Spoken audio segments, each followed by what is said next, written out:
Thank you. I am going to share a little bit about each of our panelists tonight for this very cool project. Anya Klepikov designs spaces and clothes to clarify and amplify a variety of performance events in collaboration with theater artists, musicians, and other performers.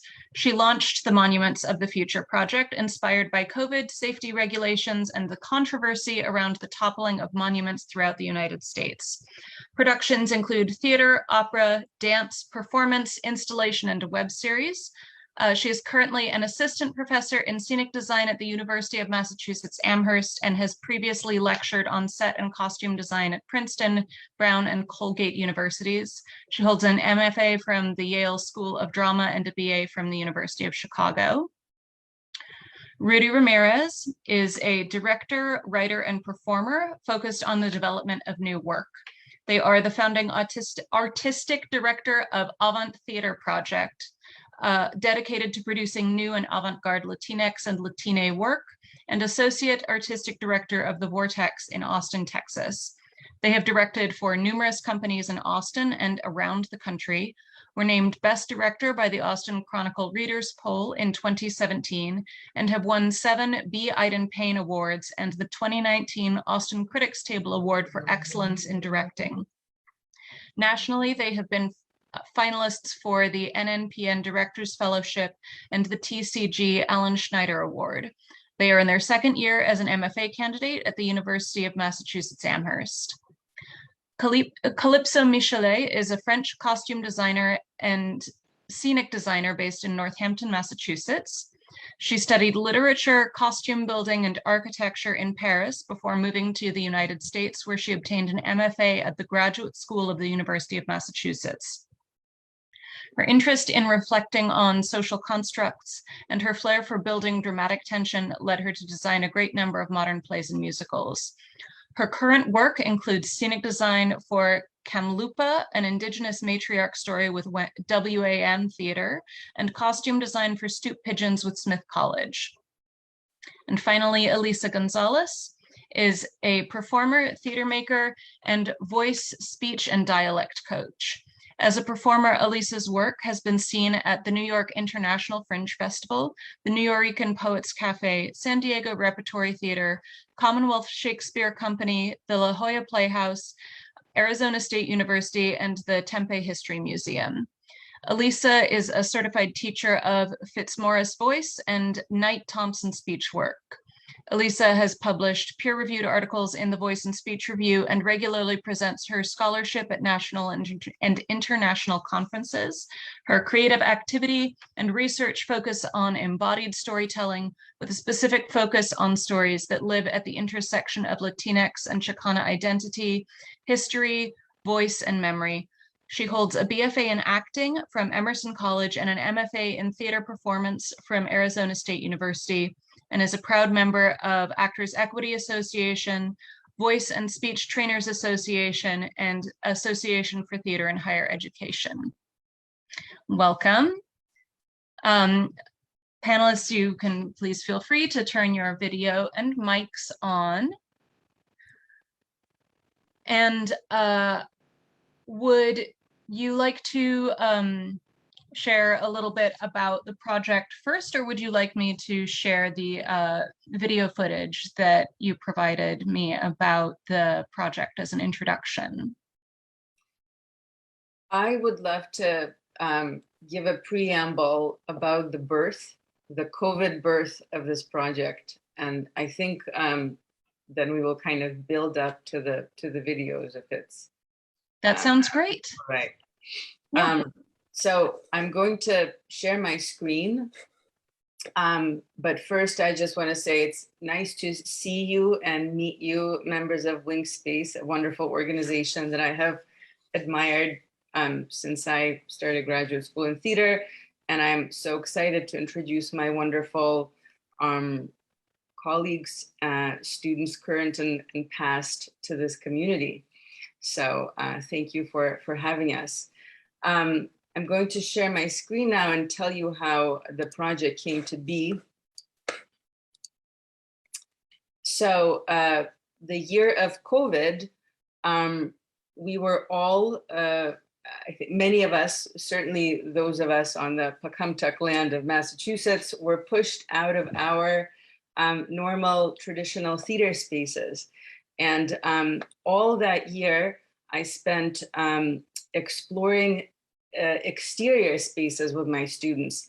So this is like an example of a Photoshop exercise where students stuck characters from the play One Flea Spare on the outside of our Brutalist Fine Arts Center.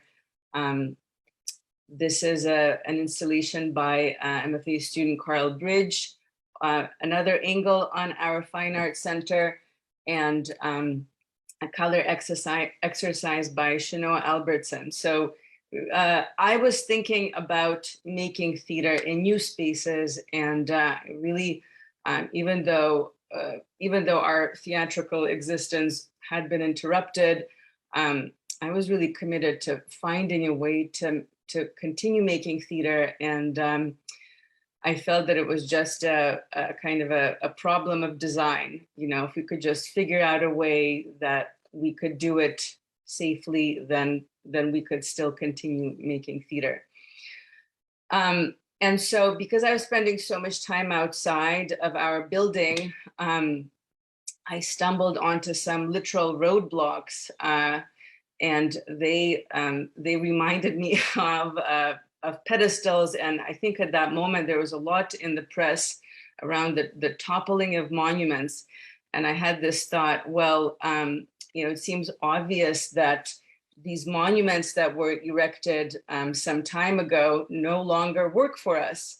And I thought, well, maybe this is that performance opportunity that I've been looking for. You know, we as theater makers seem ideally positioned to embody the right kinds of monuments that could, connect lots of different people and be uplifting and meaningful, and also be a solution for theater making outside. So here were some initial sketches of these monuments, and I also reflected on silhouettes. Like we're not used to seeing many feminine silhouettes, so this was like a reflection on that. And so then I pulled together a team that included some wonderful colleagues and theater makers and a lot of art historians, and they were very interesting. A few interesting conversations about memorials, and then the whole thing kind of had the plug pulled on it in the fall of 2020, when it was resolved that nobody could step foot on our campus of University of Massachusetts Amherst. And we are like the Florida of Amherst. So that means that all of the 4 surrounding schools were even more strict. So, I just assumed it was over, but then by kind of winter, I guess we got more clear on what the risks were. And my department was willing to entertain again a project that could be designed specifically to fit the parameters or limitations of COVID. So I pulled together a new team that was composed of faculty and students. So I am faculty, and my colleague Elisa is faculty, and Rudy was a wonderful new directing graduate student, and then Calypso and Xinhuan Li were at the time my graduate students in scenic design and costumes and lighting design, and Eddie Pisano was an undergraduate student of sound design. So that was the new team, and we kind of formed the core team who was going to decide what the show looked like. And then I believe a month and a half later, we were planning to hold auditions. That is, Rudy was going to hold auditions, and we would introduce the performers into what we had created. So we kind of had I think, if I'm not off, a month to devise. And I'm going to pass it over to Rudy to go over actually the devising process itself. But I just want to say that I had this image in my head that really shifted the direction from performers on pedestals to performers to sort of ambulatory to mobile monuments walking through campus. Rudy said that they had this image of a gorgeously decked out monument striding slowly across campus. So then this sketch was born, and I feel like the new direction of the show formed. So I will unshare my screen and pass it over to Rudy. Thank you, Anya. Well, to talk about the devising process, I was brought in after my first semester, which was entirely online. So I was still in Austin, which is Coahuiltecan and Comanche lands. And I was really excited about it, particularly because it had been a long time since I had done some really juicy, highly experimental work. And I was very, very stoked at the possibility, particularly because it meant that I would actually be on campus for a little while. And you know, Anya had already assembled such an amazing group of people. You know, I'd had chances to work, you know, with Calypso, you know, and with Elisa on Café Subterrane, which was a virtual production that I did. And so, you know, there were these notes that were there from the previous group of artists who were working on it. But I think that because there were so many new people involved, we kind of started over sort of kind of from zero. And for me, I think that what I really wanted to do first was to get us all sharing a language about monuments and about what we wanted to do, and to take us from the point of saying that, well, there's so much possibility here. What are the things that we have in common? What are the things that we're sharing? What are the themes that are recurring? I always go for history and mythology whenever I can. And so it felt 7 also feels like a very good number in general. And so I started by having us say, well, let's look at the sort of the 7 classical wonders of the world, you know, and looking at them, but then also looking at how many different times people have said, well, there are 7 wonders of the world, and these are what they are, or these are the 7 wonders of the modern world, or the 7 wonders of the Americas, or things like that. And who gets to decide who that is? It's a very interesting question to me. And so we started thinking about what is the symbolism behind some of these monuments, both ones that were historical, that some of them may even have never existed.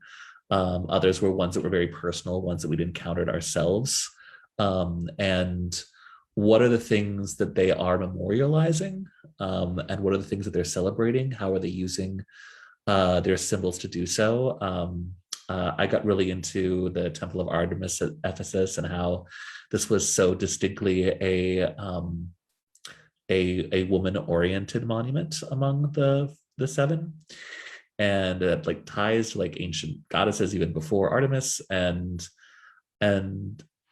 from there we said, okay, so what's some of the imaginative work that we can do, as well as what are the thematic ties that we're seeing between what we want to talk about and, you know, what keeps coming up within monuments. And so we wound up distilling things to much larger concepts. It was interesting because the original list had such a large variety of things, and instead of saying that we wanted to memorialize specific events or specific people, we focused on concepts of defiance, of truth, of sacrifice, of that which is remembered, but also that which is forgotten. And so from there, we said, all right, what are the symbols that are meaningful to us within these ideas? And some amazing sketches started happening, and some beautiful, like I felt so excited that like I could be like, I don't know, what if it's this thing? And then Calypso produces this amazing drawing, and as Calypso so often does, and then, you know, going from there and then sort of incorporating things like the sound design that Eddie Pisano was coming up with, which was really, really incredible. And how is each of these monuments informed by sound? And then also, throughout this, we eventually also conceived of an eighth non-monument. And we said how monuments themselves are in many ways a response to death. And death became such a huge thing that we were thinking of. And so we decided that at each of these monuments, death would somehow be there and interact with the monument and be something that was a way of ending the performance, which to us felt like saying, you know, even like we create a monument thinking this will last through time, but most monuments that we've created have been destroyed. And so even a monument has to deal with death. And then from there, it came down to a lot of really heavy detail work, a lot of amazing construction work, and Anya said auditions. It was decidedly me trying to find anyone who was on campus and available with free time. And unfortunately, I managed to track down an amazing group of young artists. And Elisa was a performer as well in the piece. Elisa took point on defiance. And so, I worked with those performers, drawing particularly from Butoh technique and Butoh practice, to figure out there should also be a movement vocabulary to unite these monuments together.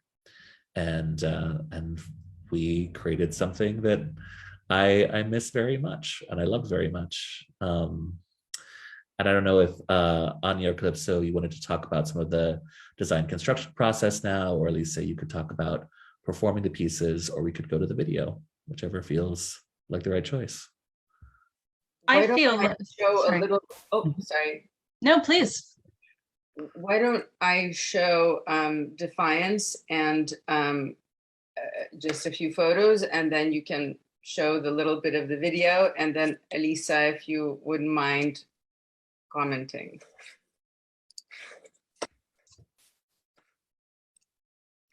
So one of the monuments that we decided to create was Defiance, and this was an early sketch. It was designed to happen in this very, I don't know, Julie Taymor Titus-like space that we have on campus, that you can see from many different vantage points. And Defiance was pushing, it was kind of like it was a riff on Sisyphus. So we called her Sisypha, and Elisa embodied her and had this epic cape. And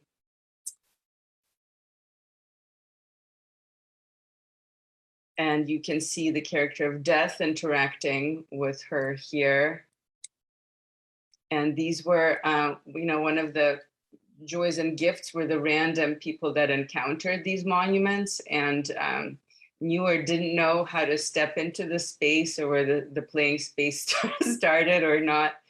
And here was our teeny tiny audience. Yeah, so if you could share play the tiny video, EL.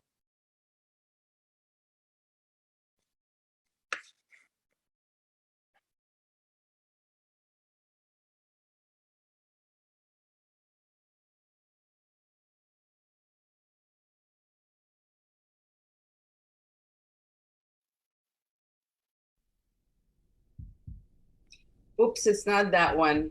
Sorry, that's the slideshow. It's in that list of, sorry, EL. So you would like the footage of Defiance, Yeah, right? sorry about that. No worries. Okay. Bombed you with Oh, two here. emails.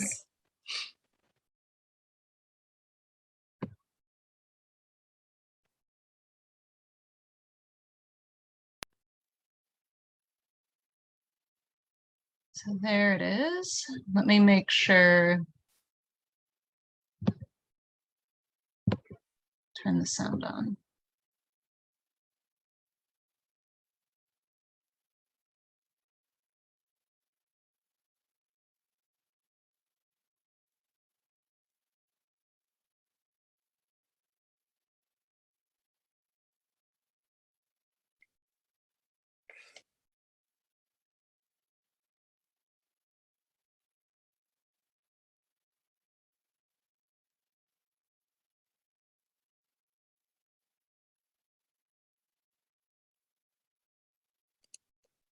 It's very short. I think that's it. It's on that. Yeah. Just wanted to give you a sense of the movement and the buto that Rudy mentioned.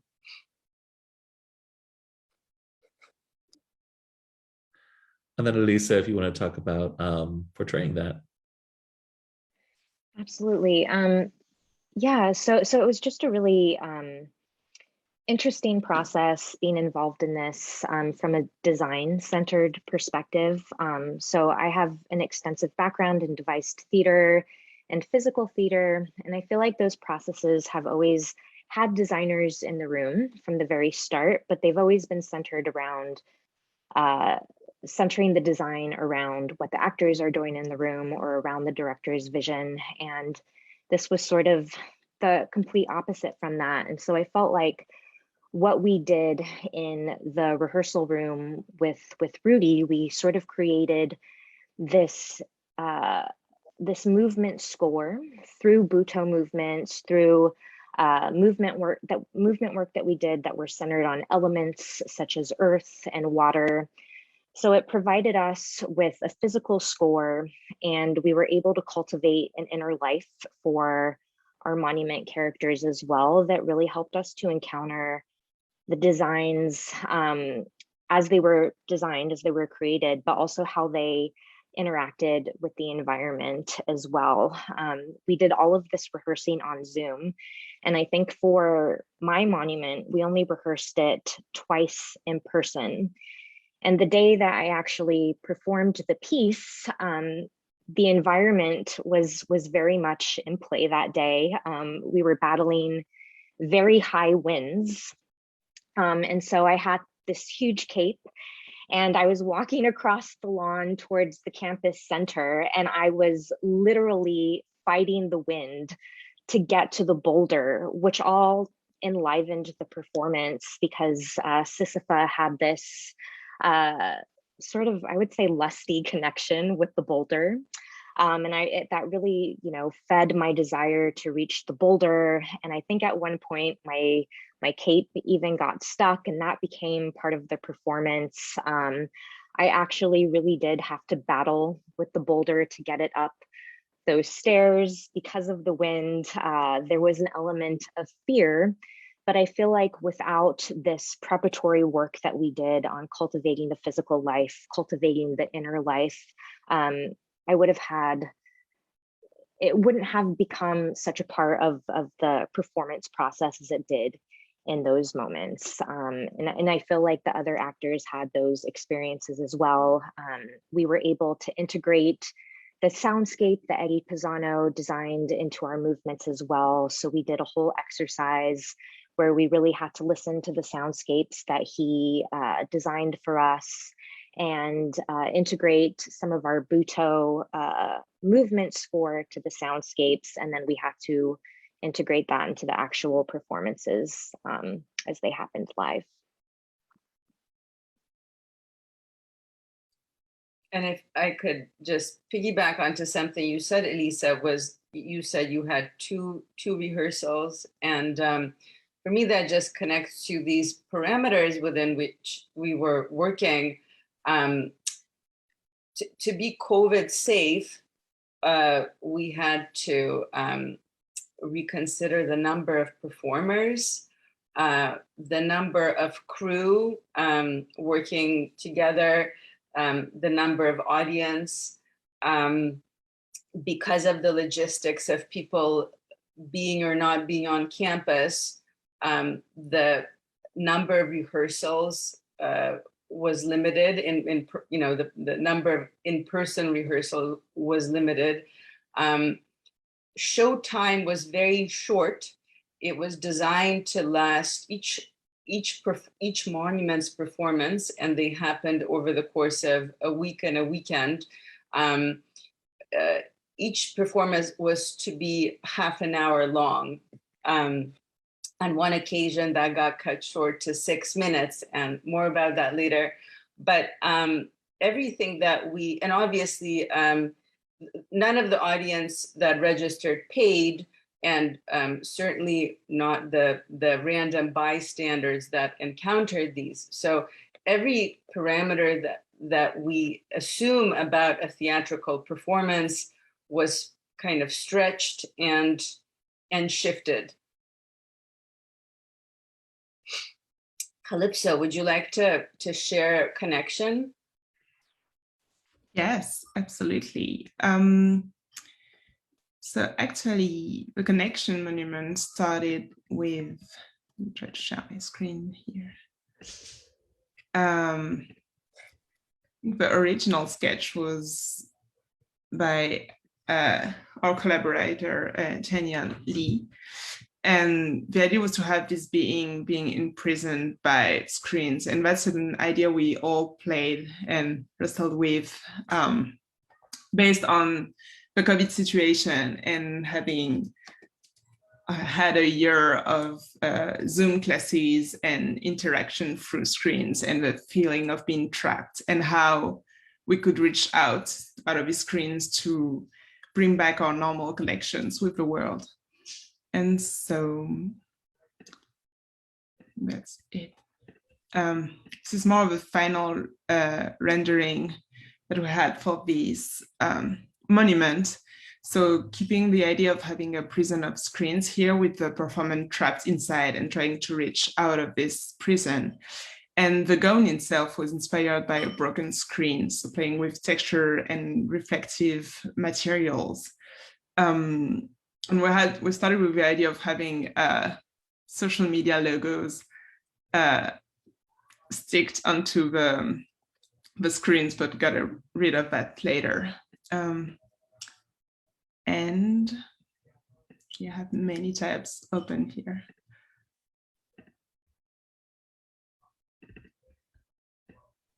That's our connection. One thing we also had to adapt to was the budget for these costumes and the material that was available to us. And so for connection, we started with just this little ladder that was living in the costume shop at that time. I find a good picture of that. And taking some hoops out of old time period costumes to create the structure for this gown and a prison of screens. And so I have a little video here of our first mock-up. It's loading.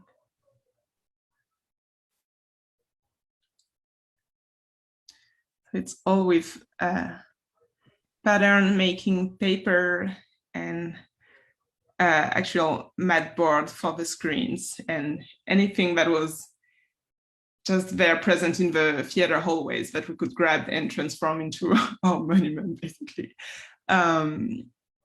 And eventually,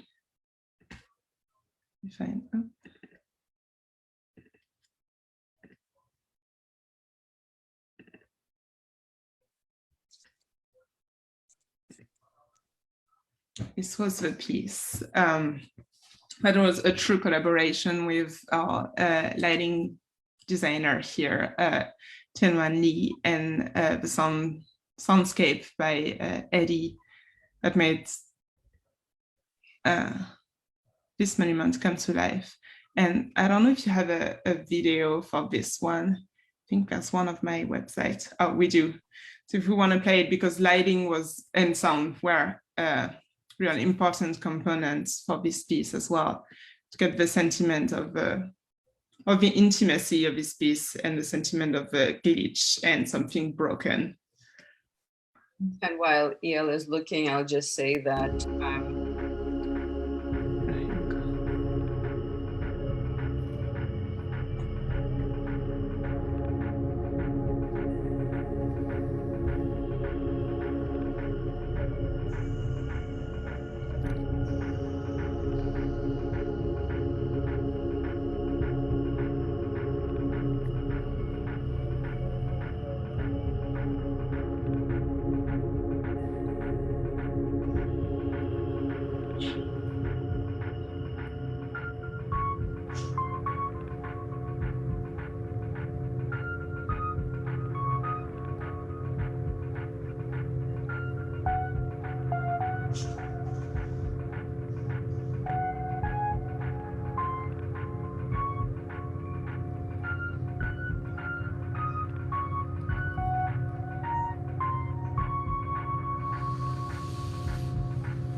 so since Calypso showed you that the initial frames were made out of foam core, I just should mention that the entire budget for the production was $2,000.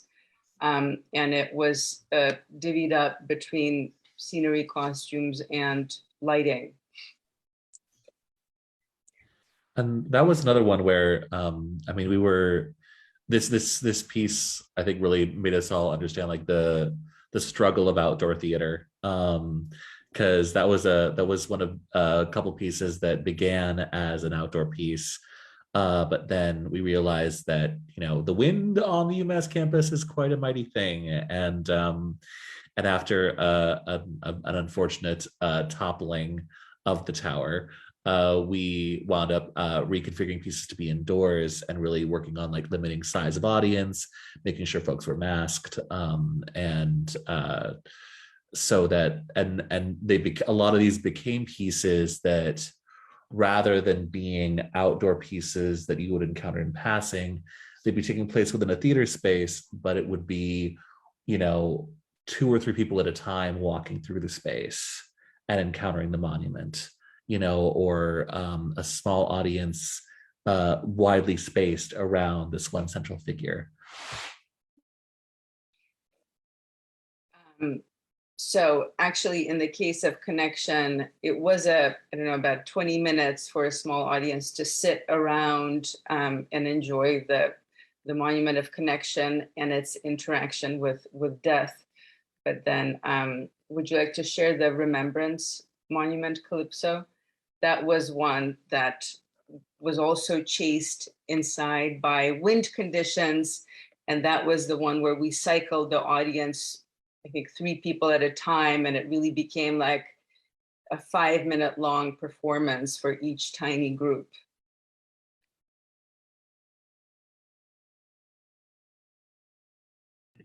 Here we go. I think that the scribe originally was Rudy's idea of having this being embodying all the stories that have been and are about to happen. And we wanted to play with the idea of having multiple perspective for this character. So we played with different masks and having multiple faces so that it wouldn't be only one point of view, but multiple point of view, archiving all our stories. And so we had fabrication.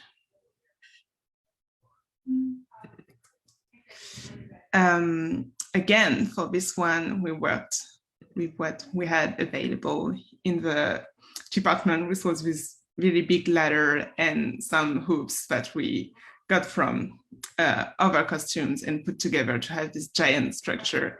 And we started pretty small, as you can see on this picture, but then decided that this piece was happening in front of our library in this pit area here, so that we needed to really change the scale of this monument to make it much bigger. So that's what happened here. You can see me on the ladder in the middle of the theater. And then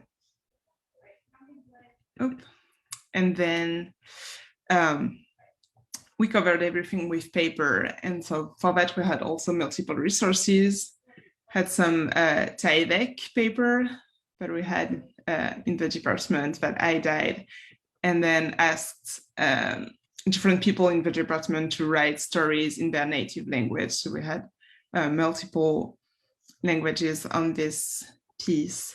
We also had a donation of some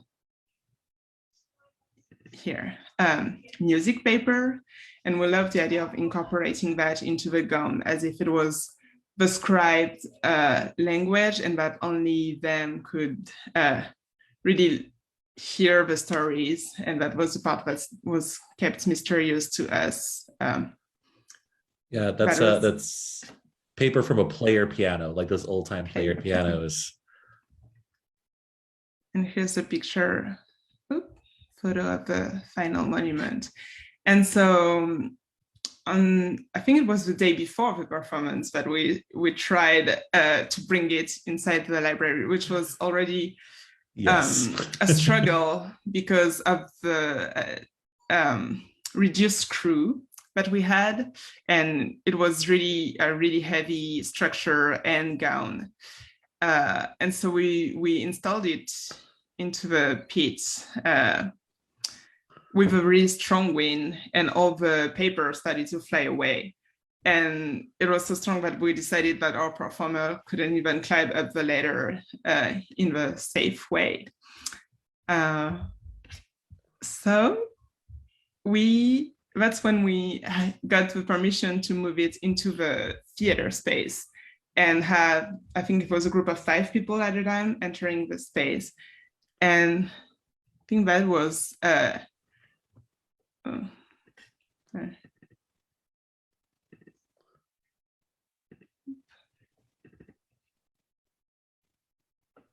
we go. I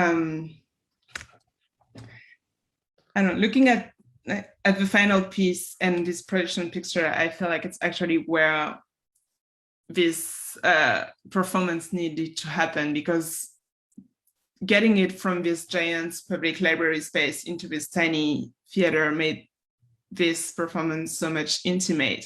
And we were able to actually hear the sound that our sound designer, Eddie, made, which was, I think that Elisa, you can talk a little more about it because you were part of this process, but recording different individual stories.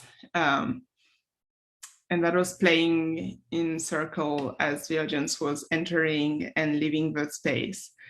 And that was a really last minute setting for this piece inside our theater space. And we just have got rid of a few chairs that were sitting there. And we had this ghost light, that we decided to keep. And I think it just makes the piece very complete. But yeah, if really are, Elisa, you want to tell us more about? Well, I'll just say that like that ghost light really was the thing that when we brought it inside that made us realize, oh, this is exactly where it should be. Because I think that really for those of us who are doing theater, that ghost light is it's there for the ghosts, that like when you leave the theater, that ghost light is still on. And this was very much a piece about imagining a being that would remember everything, that wrote down everything that happened, and therefore that the comforting idea that nothing is ever truly forgotten. And Elisa, if you'd like to talk about the recording. Absolutely. Yeah. So talking about this idea of memory, who tells and who remembers our stories when we're gone.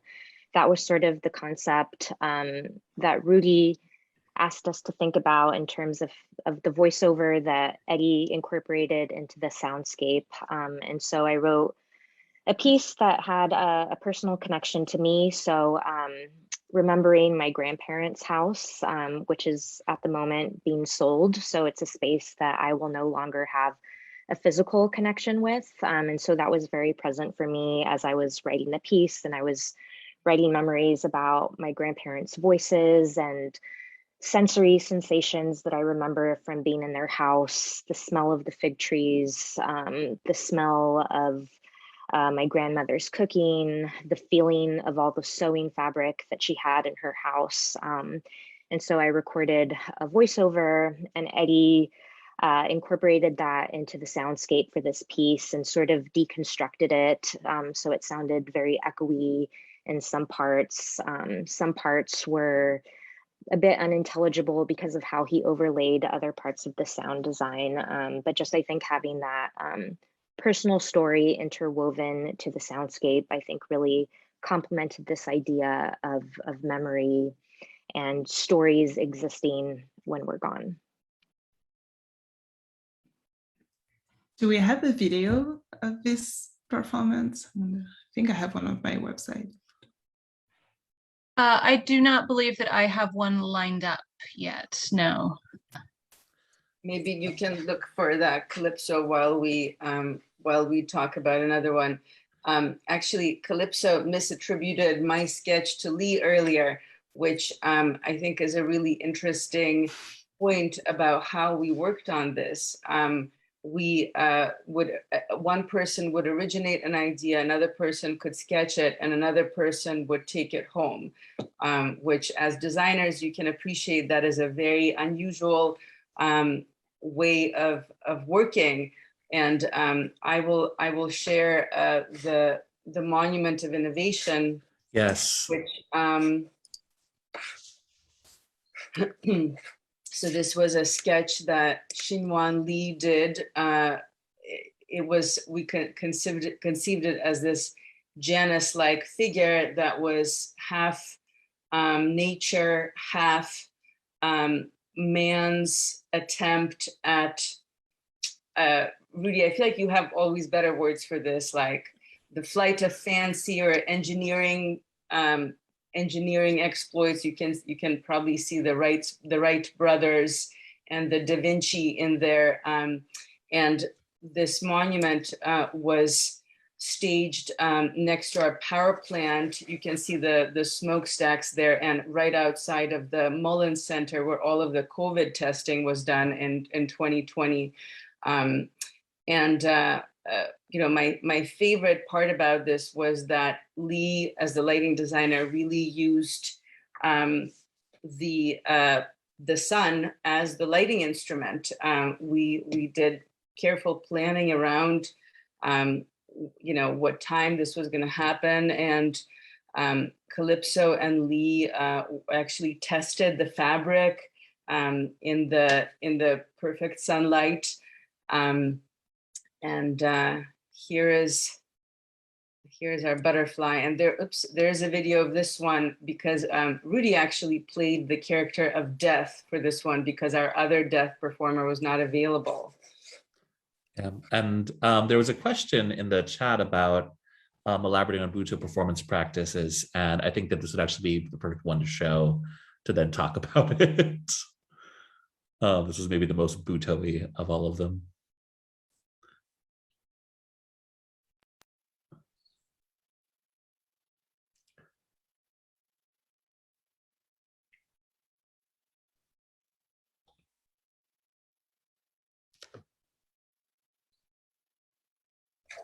Let me actually also see if I can find something on my account to show, because Abby was really, Abby Hare performed the Perform Innovation, and I think really beautifully captured a lot of Butoh movement. the way that I brought Butoh in, it's something I began exploring in 2014, working on a piece called Still Now in Austin, Texas. And I had a good friend who spent many years studying Butoh in Japan, and he moved right back to Austin, Texas, right when I started working on the show and was able to do choreography work for the piece. And so we began by thinking about, like, Butoh itself it is a movement tradition, not tradition, that's a bad word for it. It's an art practice. Tradition makes it sound like it's like 100 years old.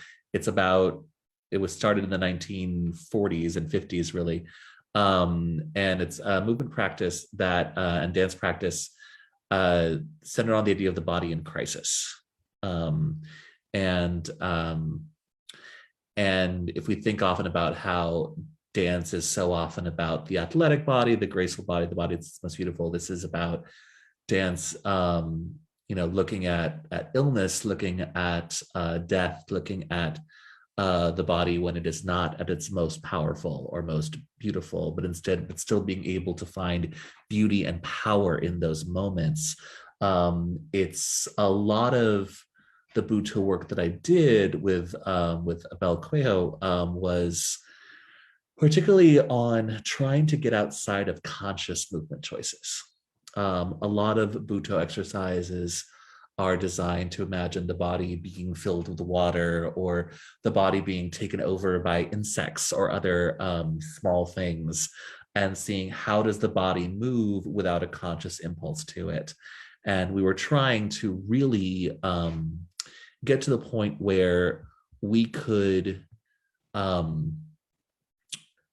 see these monuments moving in a way that was not entirely human, and using Butoh to get there.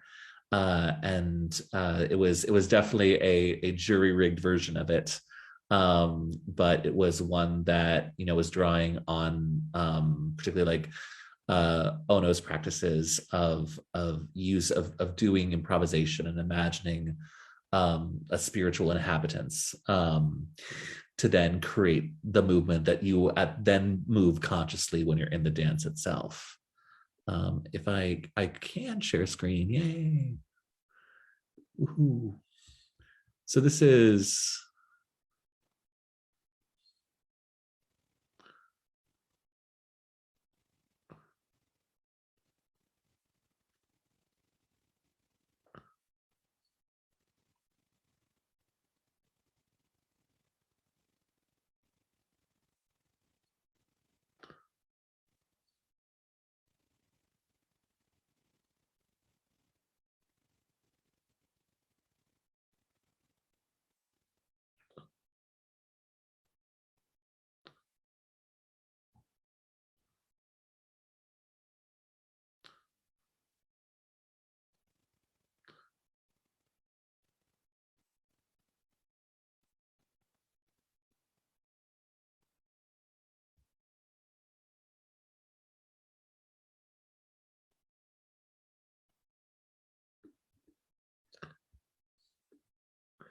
so you can see that very slow movement,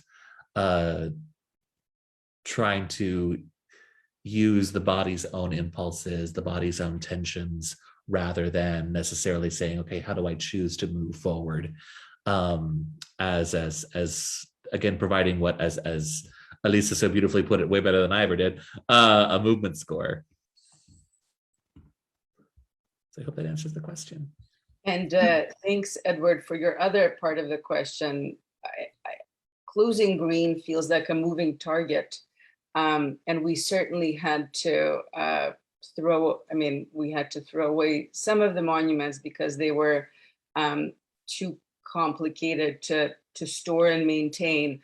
But a couple of days ago, we reused the Monument of Truth, which I'm about to show, where we had a celebration of the opening of one of the buildings. So I feel like that kind of second use definitely was a closing green kind of thing.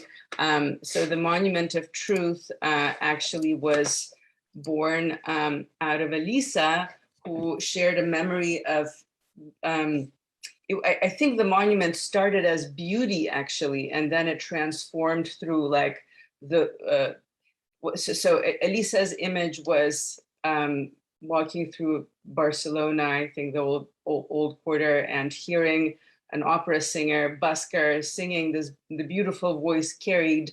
And so we started with beauty, and it became the voice of truth. And Eddie wrote this song. It was actually the only bit of, well, it was the most legible bit, actually also Remembrance that you guys spoke about earlier, but this was like the second bit of text. Everything else was textless. And I don't know if you, this was our, I also want to show, this was on the pond outside of the Fine Arts Center, and our audience sat on these stairs, which kind of effortlessly presented a viewing angle onto this little island where the puppet performed. If you want to play the little video, EL, so that, and I don't know if you can turn on the volume button, because you can hear a little bit of this song. It's probably not at its best quality.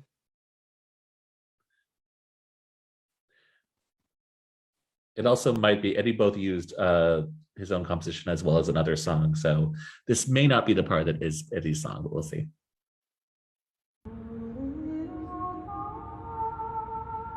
Yeah, this specific moment is something that Eddie used that he had found. I think he composed it. Not this section. There were other sections that were direct compositions.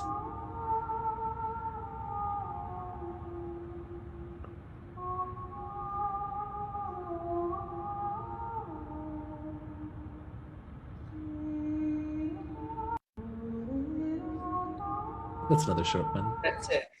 Another very short, short piece. And I have a video from Remembrance, if you want to listen to that one.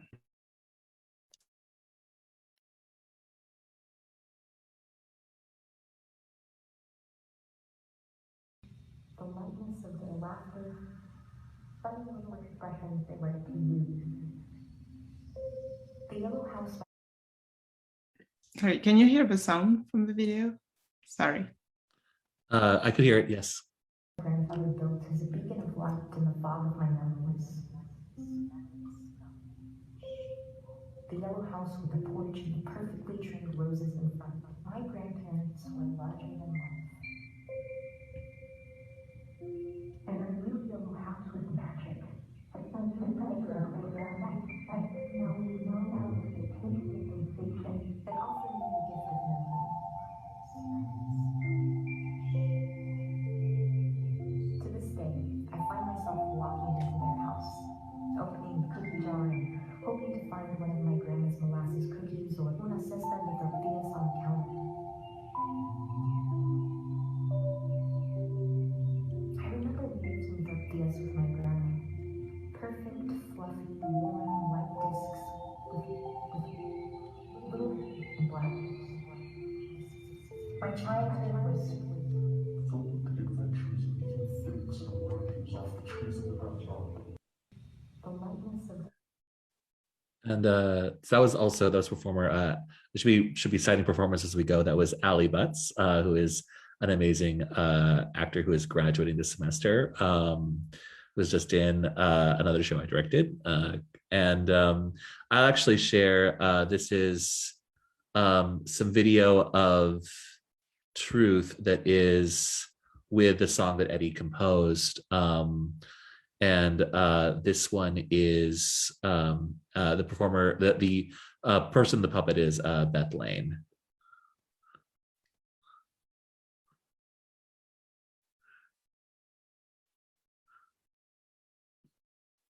Did you check the share sound box when you I did shared your not. screen? I'm the worst. Hang on. It's so easy to miss. It's so sneaky. Yep. We're gonna try this again.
And that was the Truth Monument.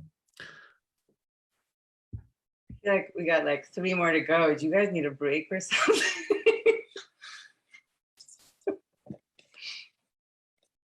I mean, personally, I could keep going, but if we want to take five minutes. No, I'm happy to share the Monument of Loss, which actually was my tribute to Marcia Ginsburg's design a little bit for Tea Alagich's production of Jackie, which happened at the Women's Project. It was Jackie Kennedy was dragging these bodies of the Kennedy men behind her, these effigies, but really it was about loss.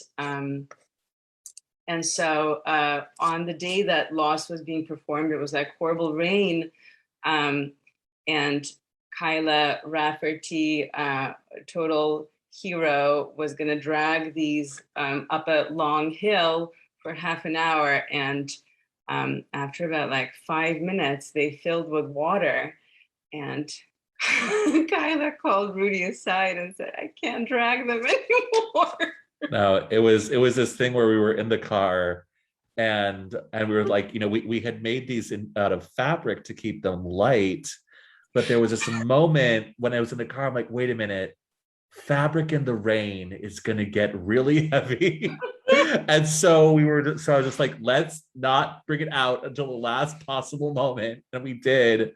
And then like within 5 minutes, and then I was just like, all right, Kyla, I've got you. And so I took the attachment off, and I was getting to pull it, and I was so ready to be just like, all right, like I'll do this. And I was like, oh my god, this just got incredibly heavy. And it was all I actually have a video of Loss if we need it. But it was so it was a sort of hilarious end to that moment. It wasn't hilarious. It was actually really, really sad. Like, yeah, it was both. It was sad. We had this agony of like deciding to go forth or not. And then when it happened, it was sad, and I'm sure this wonderful performer felt really bad. It somehow was their fault, but it wasn't. No. I mean, Kyla.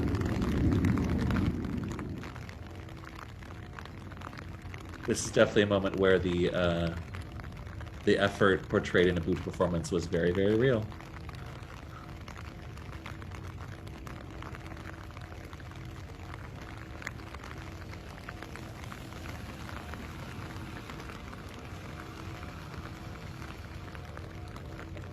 It's breaking up for me. It's hard to see. Is it? Which of you is playing it? You are. I'm getting it pretty clearly. You are? Okay, good. Yeah.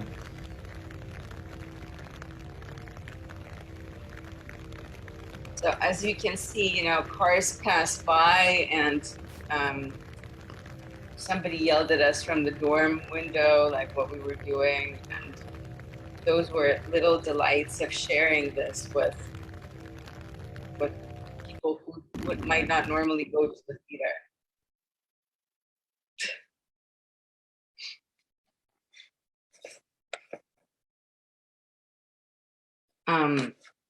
So I think the last one was the destructive impulse. We also have Atlas. Oh, thank you. Yes. What? Go ahead and share that one.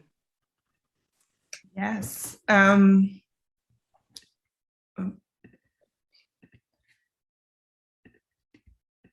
This one. So our Atlas, we started off the idea of having this giant puppet of Atlas figure made out of hands, with the idea that the multiplicity of hands would make the burden easier to carry around.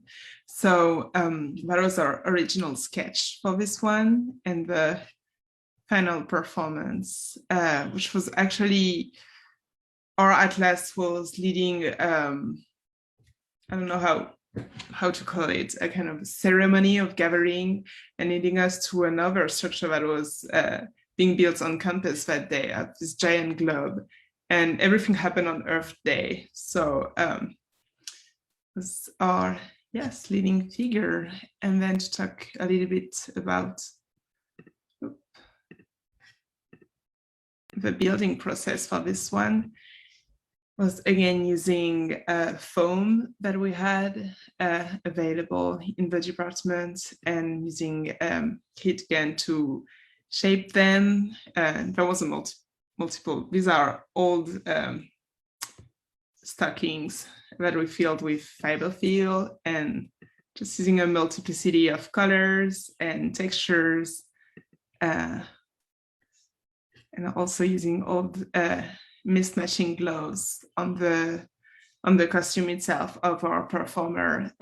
Yeah. And I think that we have some nice videos. So what happened here? The globe itself was here we go.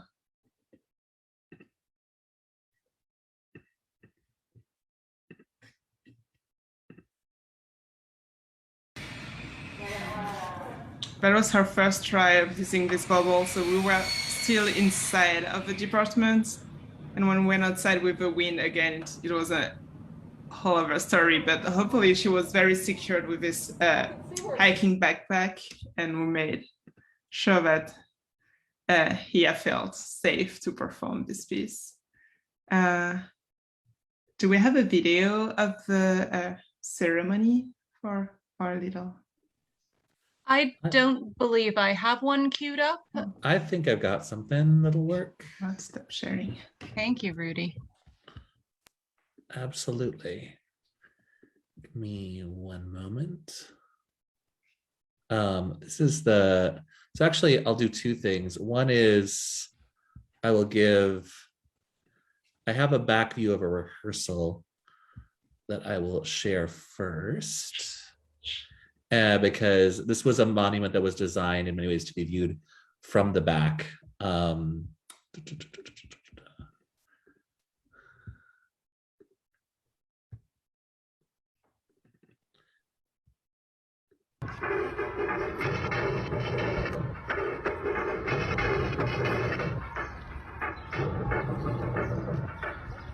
So the idea would be people seeing this puppet from behind. Can tell that was me or Kristen giggling. And then of the actual performance itself, we have this. This was from the front though, from where I was filming, so.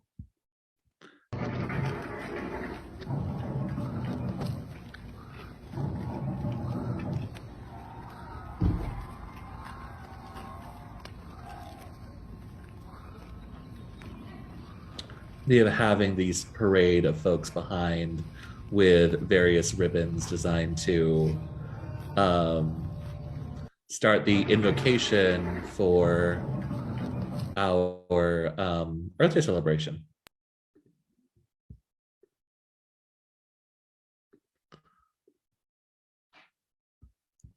And who wants to say a few words about how the monument for the destructive impulse came about?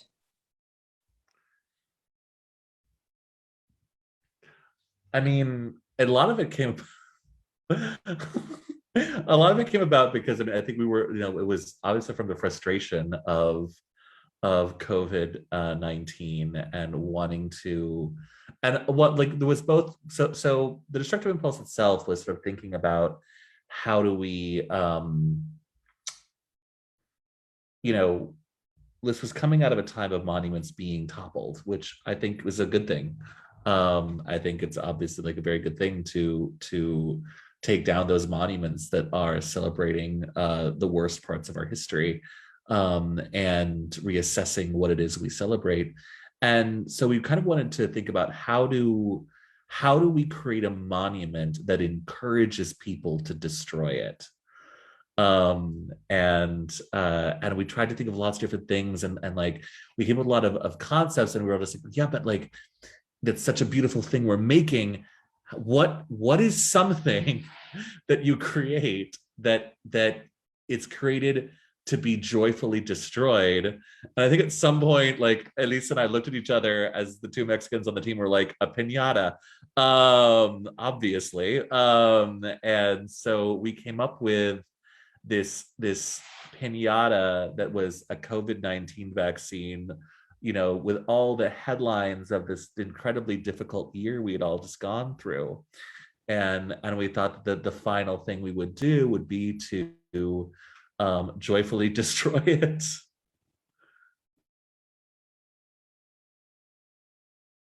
And there you have, this is Death, who was portrayed in most performances by Uju Onochi. And Death was the one who sort of led everyone to give this piñata a beatdown. Yale has a video.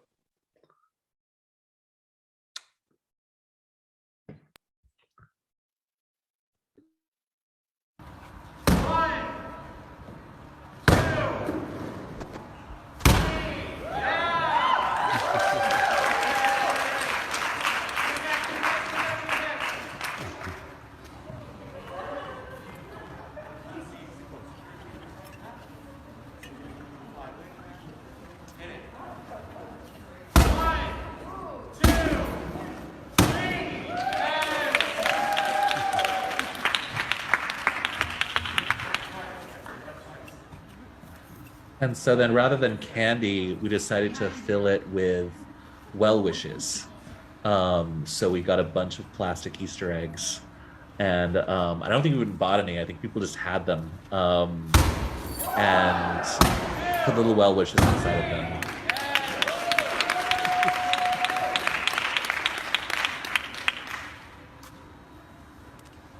And it so goes until it gets completely blown to smithereens.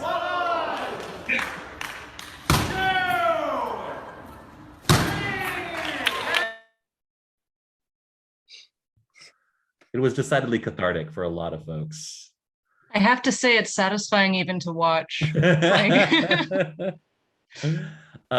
that's the question that was just posed in the chat also is actually a really good way to wrap up this part of it, because Adrian Jones asked, did the monuments ever interact in any way? Was interaction consideration? And absolutely. So for the destruction of the piñata, we actually began by having all the monuments in one place. It was, once again, like originally something that was going to be outdoors, but I mean, weather was just such a tricky thing, and so we were able to put them into one of our theater spaces, and again have this be more like a gallery performance where audiences could come in smaller groups, walk around, and interact with the pieces.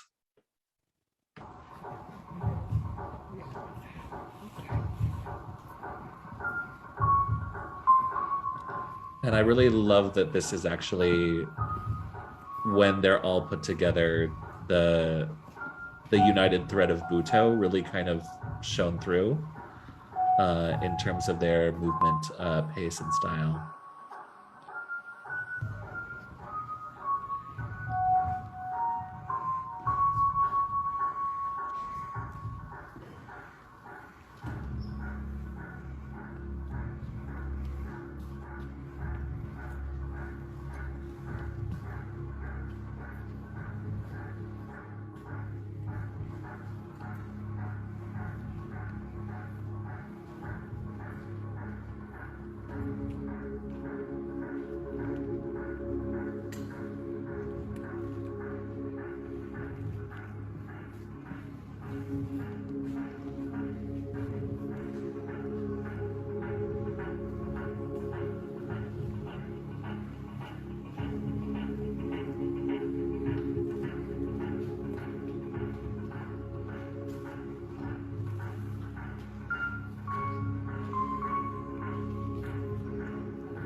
It's so neat to see all of them in the same space. You're absolutely right. And then the music in that case was also live, right?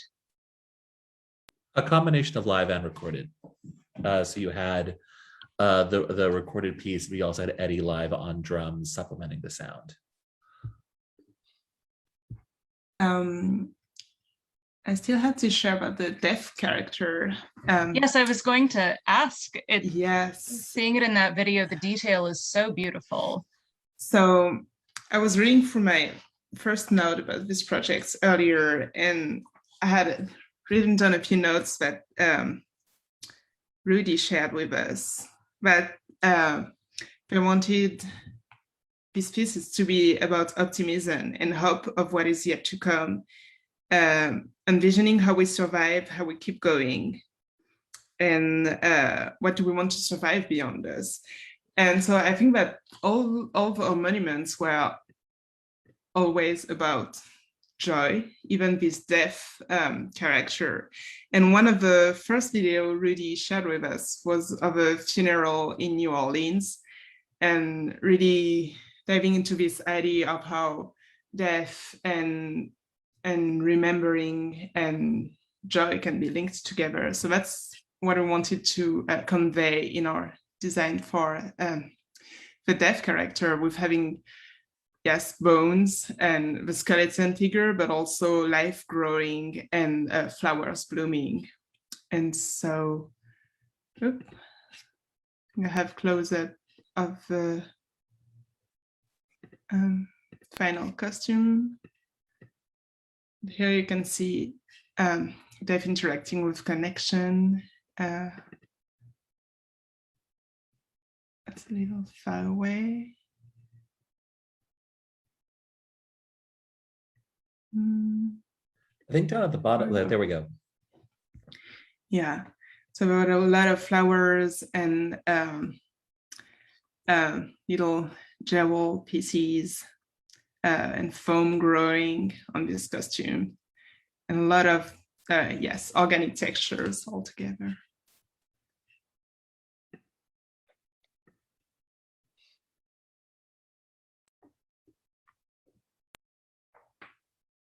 Beautiful, thank you. If you all are up for it, now is actually probably a good time for us to start shifting to the Q&A portion of the panel. And I will give folks some time to drop additional questions in the chat by going with one of mine, which is like, I never got to see this piece in person. I encountered it entirely online, which was like a really interesting way to encounter it and to realize each time, oh, there was more and more to this sort of like an unfolding project.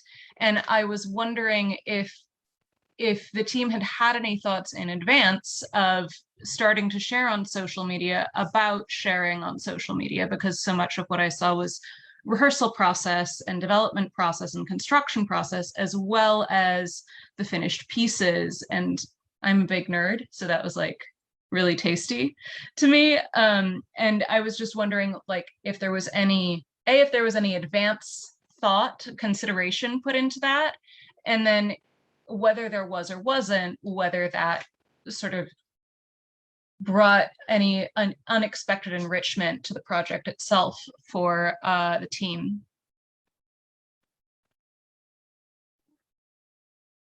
I mean, I would say that, like, well, I don't think we were ever really like specifically intentional about it. I think it was simply the desire to share our work and our excitement about it. Particularly, I think at a time when this was the first in-person thing any of us were allowed to do, I think, at that point. And so there was a lot of just like, oh, we get to have a costume fitting, we get to have, you know, a performance of some kind. And I think that for me, you know, it really made me realize how we were really onto something special. You know, that I was really thrilled by the response I was getting from from people, especially like in Austin, who work in experimental theater and who are just like, this looks incredible. And I think it's so often easy, I think, when you're making work at a university, for it to become very isolated within its own space. It could, like, a university can become an island in many ways.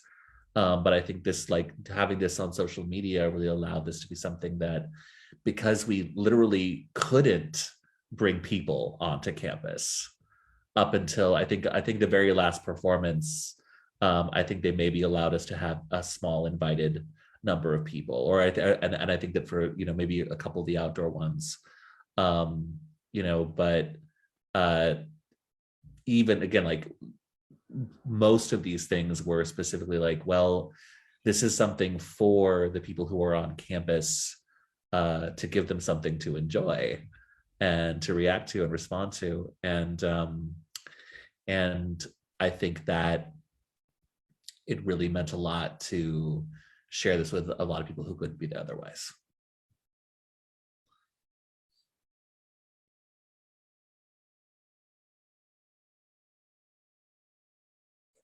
And there's something about social media with its bite-size platform that I think was conducive to sharing this project more so than another project which had a longer length or maybe language. Ours was very easy to share because it was designed to be feasible under various restrictions, and therefore I think we were all aiming for a certain kind of bite-sized.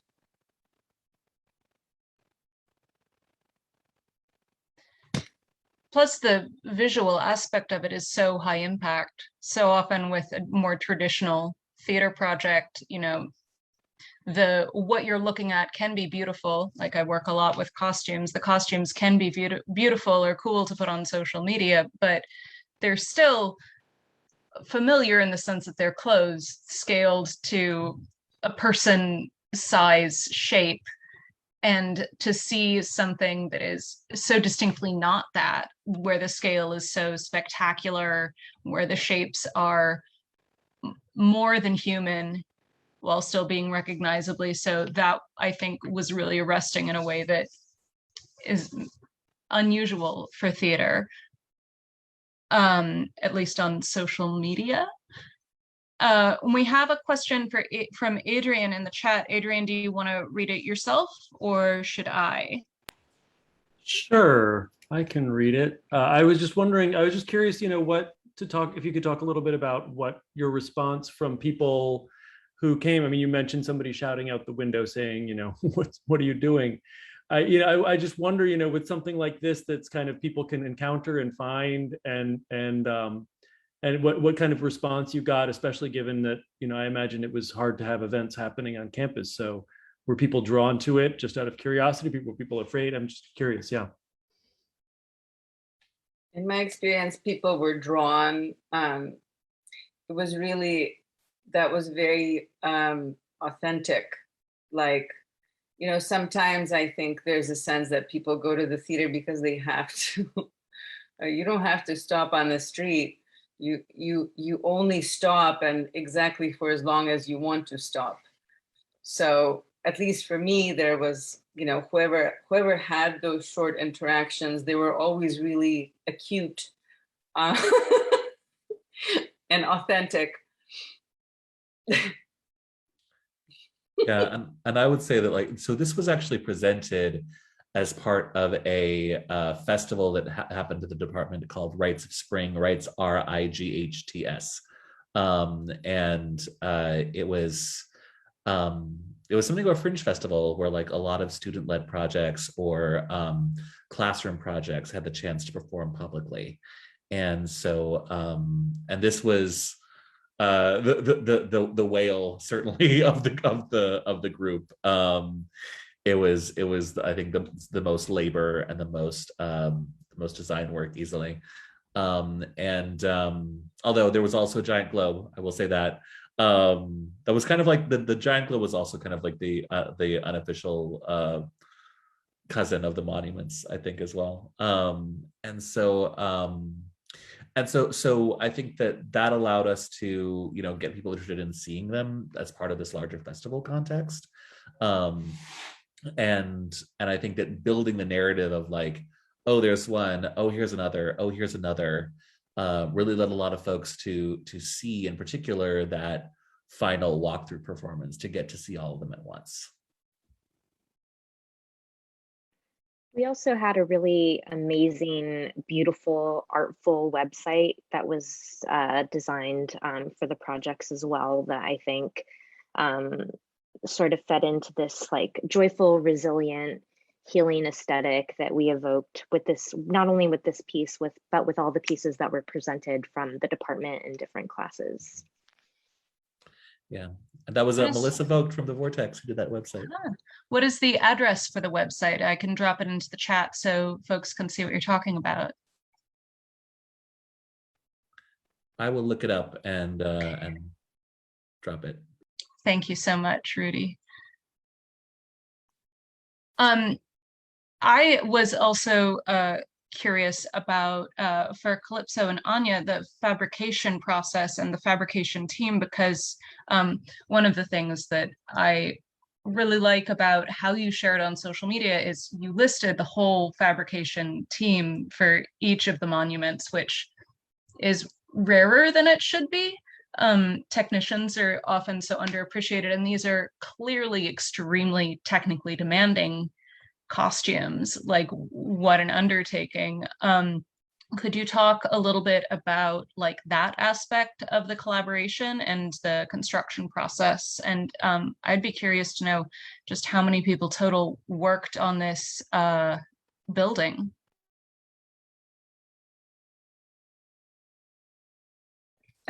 Yes, I can talk about the costume shop part. There were 5 of us working in the costume shop at that time. So the Kristen Jensen, the shop manager, and co-shop manager, and 3 of our graduate students, including me. So there was 5 people. And I think in the scene shop, it was really Carl Bridge, mostly doing all the building work. In part supported by, I think, a graduate student, a few undergrads doing a little bit here or there, but Carl Bridge had built most of the heavy duty armatures. You can obviously see how the lighting shop led by Michael Dubin and a small group of, I think, four undergraduate students collaborated with both scenery and costumes on the constructions that involved, whether it was fiber optics or LED tape. Mm-hmm. There was a lot of like exchange, I would say, cross-disciplinary exchange. And it was a small group of people, and at this point, like, we were all for the first time working in the building together, which, as you can imagine, keeping 6 feet at all times is like, not so feasible. And there was always the sense that we were like risking a little bit being there. It was that moment, like we first kind of came together after a long time of being isolated and not around people. So definitely, like, every person in that collaboration was very precious and very contributed a ton, and it felt like an explosion of both like hunger for the work and generosity. And I think for all of us on the design production end of things, we rarely get the luxury to lead the meaning making with our images. As Elisa was saying earlier, usually it is the design adapts to every kind of need of the staging, but some of these creatures were so ambitious that I think Rudy had to adjust the staging and ideas oftentimes to kind of follow where these beings were leading. Yeah, and I must say that it was a great opportunity actually to work with such a small team, because I feel personally I spent a lot of time doing hands-on work on our creations, and it's often rare to be both the designer and builder on a piece, and so that was part of it, and also being able to work in close collaboration with the different shops, because we had our usual space but with much less people, so that was also a nice aspect of it, just be able to have our costume builder meet the shop constructor and lighting people, and just be 5 around one monument working hand in hand together. Yeah, absolutely. I want to reiterate for folks watching on Facebook Live or watching on Zoom that we invite your questions as well. But I would also really love to hear all 4 of you talk a little bit more about what Anya and Elisa have brought up, that this is design-led, and like what was unexpected or like an adjustment for all the folks on the team, because I know as a designer, I'm so used to, I have struggled when it's a design-led project sometimes to know how to handle that. And I think it's a really interesting aspect of this project that probably presented delights and challenges for each of you. Well, I mean, I loved it, and I want to do it again, and I'm thinking up of new ideas, and I think every designer should try it. I feel like the fear is that, you know, if I initiate something, nobody will get on board. But like Rudy got on board and was amazing and generous in well, you know, you have to be flexible about your idea of what it means to lead and follow, I guess. Yeah, I feel like Rudy needs to talk about this also, because I feel like for you it was probably the biggest departure in a way. Well, like Elisa, you know, I've been a part of a lot of devising processes, and EL has been with me through some of these devising processes, as a matter of fact. And so I think that for me, it really came down to saying that, as with a number of other processes, that I was there as a facilitator, something of a curator, and something of like, I mean, maybe that's not quite the right word for it. More like it was like, even maybe dramaturg might even be a good word for it as well, because I think that it was sort of saying like, you know, I'm not here to impose an idea, but rather I want to figure out how can these, you know, very different voices and perspectives operate in harmony together, and how can we come up with something that is, on the one hand, allowing folks to have the full expression of their artistic vision, but at the same time that act together as a whole. And so it was, so I feel like, you know, my first step was to sort of say, let's figure out how we can get our common languages going, how we can get a shared vocabulary of what it means to create a monument, what monuments memorialize, what it means to memorialize or monumentalize, as 2 different distinct things. And from there, it became about saying, all right, as a director, I get to work with these performers and to let them become a connective tissue through their movement, that, you know, that I think even I was delightfully surprised by how well that worked when I saw everyone together, because I think that you know, I didn't want I didn't want any monument to be limited by any sort of like, oh well, every monument has to do a certain thing or be a certain way. Like some of them were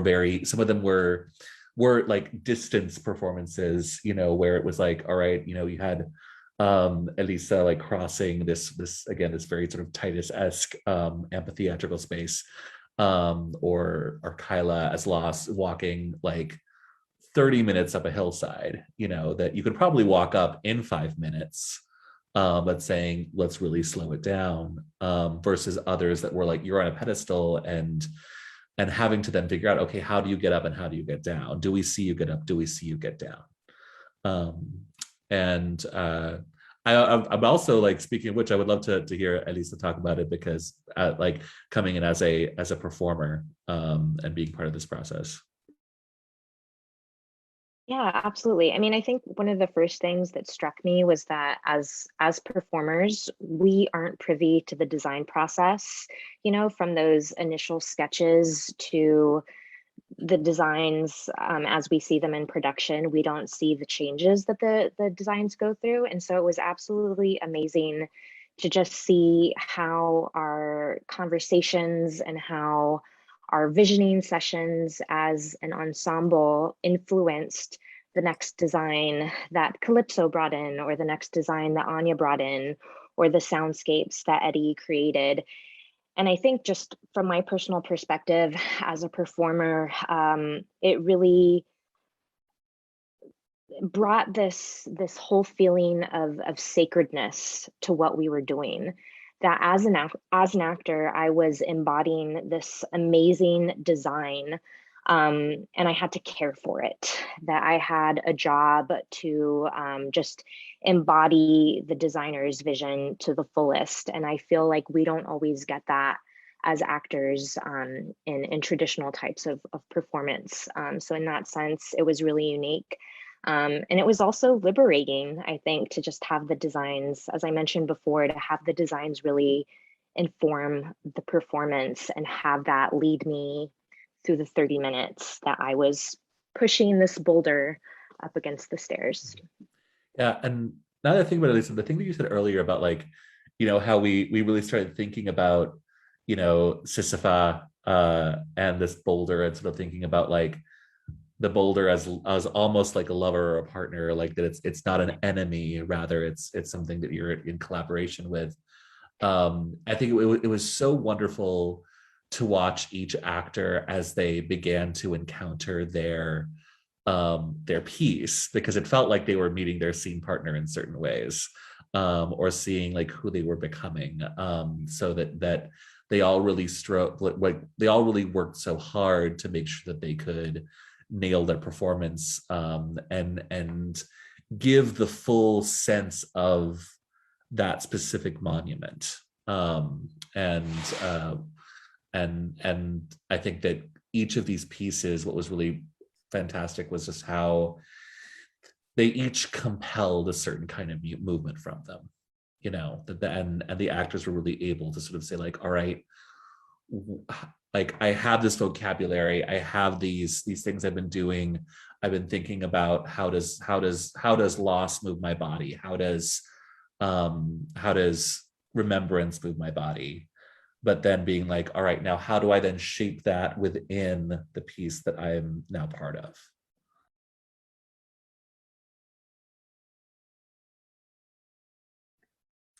Yes, I also loved working on this design piece, and just having the chance of working in such a close relationship and collaboration with each department.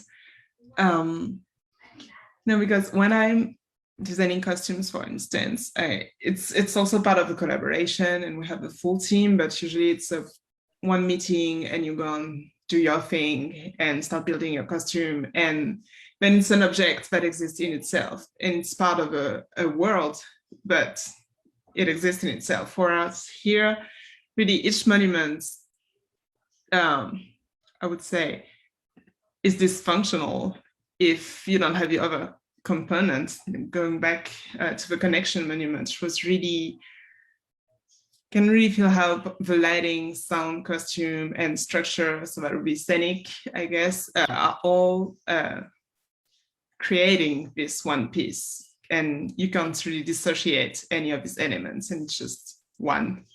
And that's the first time I really felt like, yes, all the components of theater were working together to this one beautiful creation. That was also connected to the size, I think, because yeah, if you have something that's much bigger, that tends to like compartmentalize workers. And this here was like the whole world was just like right here. So everyone was like on it. And I think that there's that the structure of this and the nature of this was such that with the performers, we have performers like Elisa, you know, who have been professional actors for years, versus you also had performers like Hia and Kyla, who were doing their first live in-person performance of any kind. You know, they came on board to work with me on Cafe Subterrane, and you know, so and I think that what that allowed for was everyone getting to enter and not feel self-conscious about, you know, oh, am I experienced versus am I not? You know, it's like it was such a different way of creating performance that it felt like everyone was able to enter and use what they had, whether it was a great deal of training or whether it was just like I'm coming in and learning this new. I think they were all also masked, except for Elisa. And I'm not talking COVID mask. I mean like the protection of a full face mask, which I think also possibly gave these very, very new performers a certain amount of like safety. I don't know, you know, it's like hides you. But certainly, Rudy, it's always impressive to me how you can work with performers who are not nearly as experienced. And I maybe you could say a couple of words about your approach to that. I mean, I think for me, it's that as somebody who, you know, I was not a theater major when I was an undergraduate. I did club theater, and somebody whose formal theater training, such as it was, began, you know, in many ways when I was in grad school for performance studies. And, you know, I'm very much of the belief that, you know, anyone can come in and with empathy and imagination can do it. I had a really awesome professor in undergrad, Linda Hart, who said, you know, she taught feminist performance, and she said, all you come into this class, some of you think you're not actors and some of you think you're not writers, and it's my job to prove you all wrong. And she was an amazing, and did so beautifully. And I think that, you know, particularly with this, in this case, I think a lot of it is about creating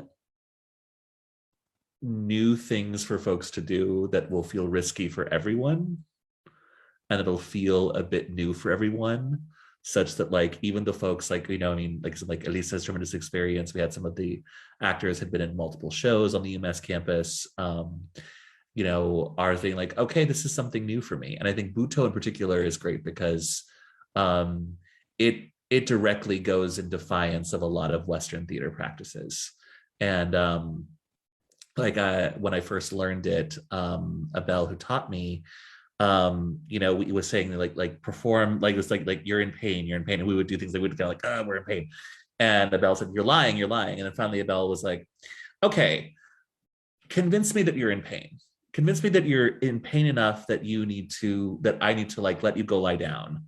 Okay, now convince me I need to send you home. And now convince me I need to call in an ambulance. And we're all just like in that workshop, we're all just like, oh my God. And I was like, that's what I mean by lying, is that when I say you're lying, is that you're trying to convince me you're in pain when you're not. Instead, really think about what is the response of your body to pain. Bell often talked about that moment when you stub your toe or where you slam your finger in a door.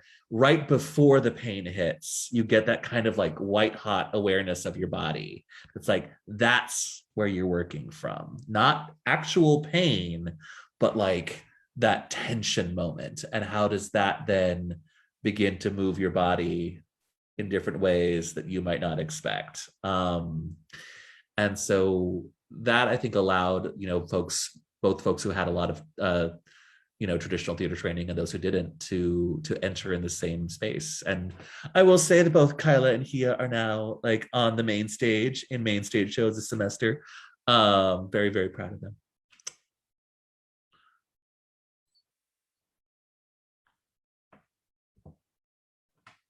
That's I love that. It is 8:52. So I was thinking maybe a nice way to wrap up this wonderful panel that I have enjoyed so much would be to play the slideshow video that Anya provided us just before we do that, so that we can end on that note with that final taste of this beautiful piece. I'm just going to take a moment to run through the sort of wrapping up of the Salon material. So upcoming salons can be found on the Wingspace webpage. A link for that will be dropped into the chat momentarily, and they can also be found on our Facebook. Just as a reminder, our panelists are paid out of our members' pockets. If you have enjoyed the salon or a past salon and want to send a donation, a tip to help support this work, you can do that via PayPal. The link for that will also be in the chat. Just include salons in the subject line. You can join our email list using the form at the bottom of every page on our website. And we are really interested in what people want to discuss, what people might have feedback about. If you have a salon idea for the future, you can email us at salons@wingspace.com. That email address is also about to go into the chat. We do also have a mentorship program, which applications for that will be happening next year. We have just started with our new 2021-2022 mentorship cohort. And if you are curious about them, you can check out our Instagram, which has a post with all of their wonderful faces. I am going to end our recording. Well, I will end our recording once we have watched this trailer from UMass. And I want to say thank you to all four of our guest panelists this evening. It was really wonderful to have all of you. Thank you so much. And I also want to say thank you to members of the Wingspace Salons Committee, Christine Mock, Edward T. Morris, Kate Freer, Adrian Jones, Kate Pitt, Tanya Oriana, Rodrigo Hernandez Martinez, myself, Anna Driftmeyer, and in attendance tonight, we have Adrian and Kate Pitt, and Edward was here earlier. So thank you to all of them. And I will jump over to sharing this trailer. Space. Thank you, Wingspace. Thank you, EL. Thank you. Okay.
Also, shout out to Abby Sullivan, our stage manager, who was amazing.